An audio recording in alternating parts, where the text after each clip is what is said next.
Bonjour à tous et bienvenue mes amis. Très très content de vous retrouver après pratiquement une semaine d'absence due, vous l'entendez encore certainement un peu à ma gorge, à une énorme grippe qui m'a cloué dans mon lit Joe pendant plusieurs jours. Ça j'ai râlé.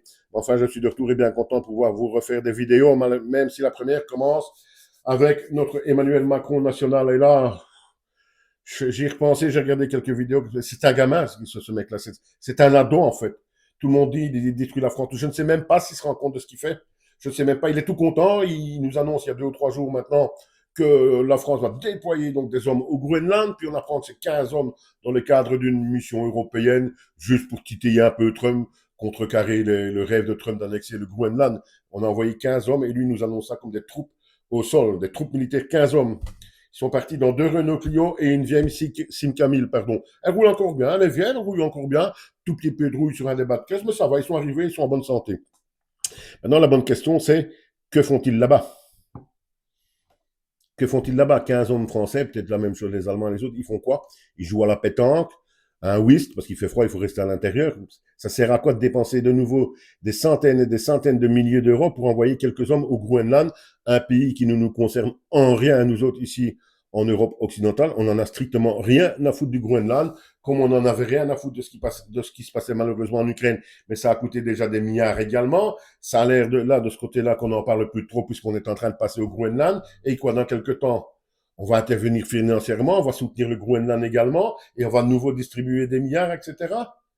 C'est un jeu, c'est un jeu ce qui se passe devant nous. Je crois que c'est ça le problème. On ne se rend pas compte, c'est un jeu qui coûte des milliards à chaque fois. Et pendant ce temps-là, notre Manu, président du monde, à mon avis, s'occupe de tout. Il va faire la paix ou la guerre, plutôt lui, dans le monde entier. Il va régler tous les problèmes. Après Gaza, après Kiev, et maintenant, voilà le Groenland. Et pendant ce temps-là, on nous annonce régulièrement des aides de plusieurs millions et millions, milliards d'euros. Moi, j'ai quand même une bonne question à vous poser, mes amis. Désolé, je suis encore un peu bizarre avec la grippe, là. J'ai quand même une vraie question à vous poser. Mais c'est qui ce mec, en fait, Macron? C'est qui ce mec? Parce que c'est pas un président français. C'est pas le président de la France, ce gars-là. Il le sait très bien, c'est pas le président de la France, puisqu'il en a rien à foutre. Son pays est exempt, est dans une crise historique, dehors laquelle on n'est pas prêt de sortir. Il va falloir des générations et des générations. Et il joue, il est tout content. Il fait un conseil de sécurité nationale hier en urgence parce que le Groenland va peut-être être annexé par Donald Trump, qui ne vaut pas mieux que lui, même s'il y a la grande différence d'Emmanuel Macron et Donald Trump, il prend des décisions, je vais dire, un peu apocalyptiques, un peu spéciales, extravagantes, etc. Mais lui, c'est toujours en fonction de son pays. Il y a quand même une différence notoire. Je ne défends pas ici Donald Trump, parce que ces histoires d'annexer chaque pays qui l'intéresse, etc., ça vient de la débilité profonde. L'humanité est vraiment entre de bonnes mains avec tous ces politiques qu'on a à l'heure actuelle. Mais au moins, Donald Trump, chaque décision qu'il prend, qu'on soit d'accord ou pas avec lui, est en fonction du bien-être de son pays.